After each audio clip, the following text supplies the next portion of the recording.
1 à 4. Ouais. Quand le jour de la Pentecôte arriva, ils étaient tous ensemble au même endroit. Tout à coup, il vint du ciel un bruit comme celui d'un vent violent qui remplirent toute la maison où ils étaient assis. Des langues qui semblaient de feu leur apparurent séparément les unes des autres et elles se posèrent sur chacun d'eux. Ils furent tous remplis du Saint-Esprit et se mirent à parler en d'autres langues, comme l'Esprit leur donnait de s'exprimer. Amen. Amen. Ils étaient tous ensemble, sur le même lieu. Tout à coup, le Saint-Esprit était descendu, comme un vent pétueux. Tous, ils étaient remplis du Saint-Esprit. Et ils commençaient à parler à d'autres langues, selon le Saint-Esprit donnait à chacun de s'exprimer. Est-ce que quelqu'un me comprend? Quand on voit ici les signes initiaux qui montrent que quelqu'un qui est baptisé du Saint-Esprit se le parlait en langue. Aussitôt, tout à coup, il était rempli. Le Saint-Esprit donnait des langues à chacun comme il doit s'exprimer. Est-ce que quelqu'un me comprend? Amen, amen. Ils étaient 120. Lorsqu'ils étaient tous remplis du Saint-Esprit, le Saint-Esprit a distribué des langues. Et ils commençaient à parler en langue. Nous devons savoir que baptême, mon baptême veut dire plonger dedans. Ce n'est pas simplement plonger dans l'eau. Est-ce que quelqu'un me comprend? Amen. Alléluia. Mon baptême, ça prend plusieurs formes. Est-ce que quelqu'un me comprend? Amen. Tu vois, même quand quelqu'un rentre dans l'université, les anciens donnent des baptêmes aux nouveaux venus. Est-ce que quelqu'un me comprend? Alléluia. Amen. Donne le baptême aux nouveaux venus. Il doit te faire des trucs que tu ne veux pas. Alléluia. Amen. On dit, bon, il te donne le baptême. Comme je dis, mon baptême veut dire plonger dedans. Mais en Jésus-Christ, nous avons des sortes de baptêmes. On a les baptêmes par immersion. Alléluia. Amen. On a les baptêmes du Saint-Esprit. Est-ce que quelqu'un me comprend? Amen. Le baptême du Saint-Esprit, on le reçoit quand on a reçu Jésus-Christ. Après avoir compris la vérité, tu veux prendre l'engagement de suivre Christ. Alléluia. Amen. Alors, le symbole que tu meurs dans le monde et tu ressuscites. Alléluia. Amen. En Jésus-Christ. On t'amène dans l'eau, on te plonge. Alléluia. Et on te fait sortir. Ça, c'est le baptême par immersion. Mais le baptême du Saint-Esprit, c'est Jésus-Christ lui-même qui baptise. Et c'est quelqu'un me comprend. Amen. Parce que Christ avait dit, Jean-Baptiste vous baptise. Jean a baptisé de l'eau. Alléluia. Mais moi, Jésus, je vais vous baptiser du feu et de l'esprit. Est-ce que quelqu'un me comprend?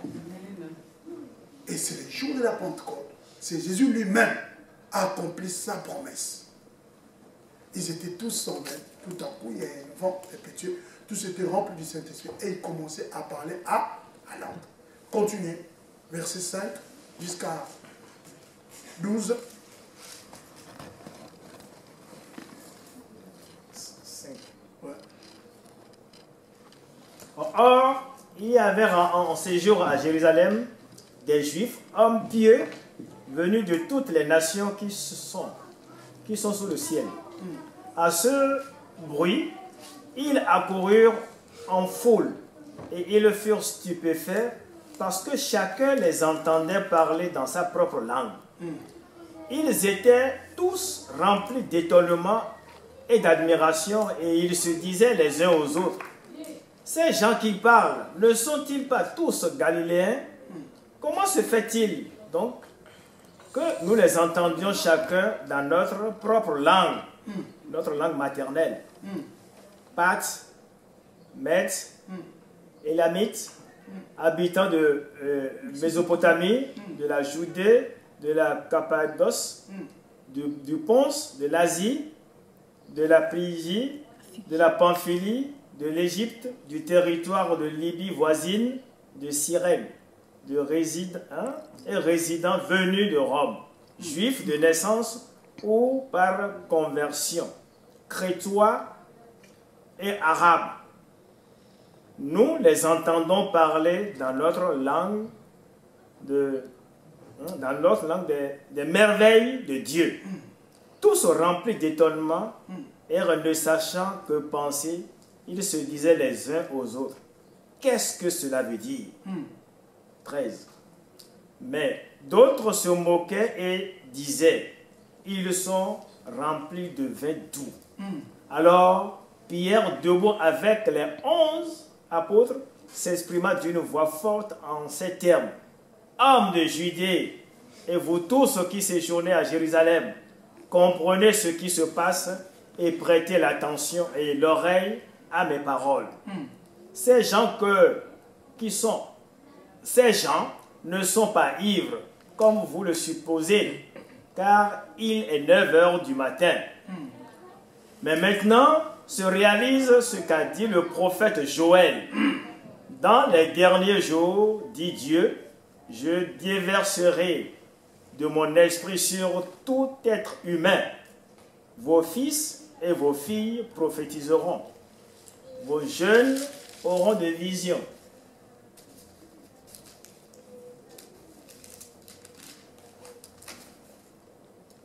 Et vos vieillards auront des rêves. Oui, sur mes serviteurs et sur mes servantes, durant ces jours-là, je déverserai de mon esprit et ils prophétiseront. Acclamons le Seigneur, acclamons le Seigneur, acclamons le Seigneur. Dans ce jour-là, la Bible dit qu'il y avait des gens de plusieurs races, de plusieurs nationalités, de plusieurs tribus. Ils sont venus à Jérusalem pour adorer. Et vous devez savoir aussi, dans l'expression parler en langue, nous avons 3 composants des mots parler en langue. Nous avons le parler en langue comme édification personnelle, parler en langue comme prophétie, parler en langue comme diversité des langues. Est-ce que quelqu'un me comprend? Nous avons 3 composants. Parler en langue comme prière personnelle, édification personnelle, parler en langue comme prophétie, et parler en langue comme diversité des langues. Et ces jours-là, les 120 là, lorsqu'ils ont reçu le Saint-Esprit, ils étaient tous remplis du Saint-Esprit. Dieu avait descendu aussi les dons de diversité des langues, afin que sa bonne nouvelle soit annoncée à toutes les races, à toutes les nations, à toutes les personnes qui étaient à Jérusalem ce jour. C'est pour cela que ces gens ont dit, que veut dire celle-ci? Ces gens-là ne sont pas tous des Juifs. Alléluia. Amen. Ne sont pas tous des Grecs. Mais comment nous les attendons dans notre propre langue maternelle? Parce que ce jour-là, tout le monde qui était à Jérusalem, il devait écouter la bonne nouvelle. Alléluia. Amen. La bonne nouvelle, c'est Jésus-Christ. Alléluia. La bonne nouvelle, c'est Jésus-Christ. Christifié. Alléluia. Alléluia. Amen. Mort et ressuscité. C'est ça la bonne nouvelle. Et tout le monde qui était ce jour-là à Jérusalem, ils attendaient les 120 là parler de Jésus. Chacun a son propre dialecte. Est-ce que quelqu'un me comprend? Amen. On dit, mais ces gens-là, ce sont ivres. D'autres disent, ces gens-là sont ivres. Que veut dire ceci? Pierre s'est levé avec les 11 et dit, ces gens-là ne sont pas ivres comme vous les supposez. Ça, c'était l'accomplissement de ce qui a été dit par le prophète Joël. C'est dans le dernier jour, je répandrai de mon esprit sur toute chair. Est-ce que quelqu'un me comprend? Amen. Parce que le jour de la Pentecôte, c'était le moment de transition entre la Nouvelle Alliance et l'Ancienne Alliance. C'est là où l'Ancienne Alliance était arrêtée. Alléluia. L'église de Jésus-Christ a commencé sur la terre.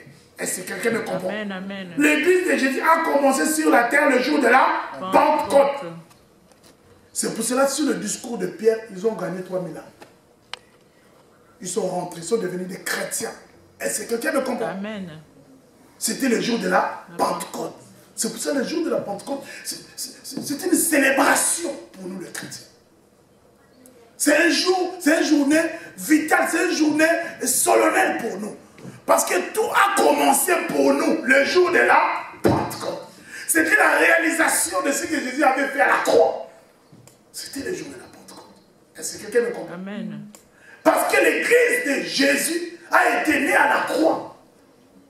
Lorsque le soldat là a percé le corps de Jésus, la Bible dit l'eau et le sang étaient sortis. C'est là où a eu la naissance de quoi? De l'église.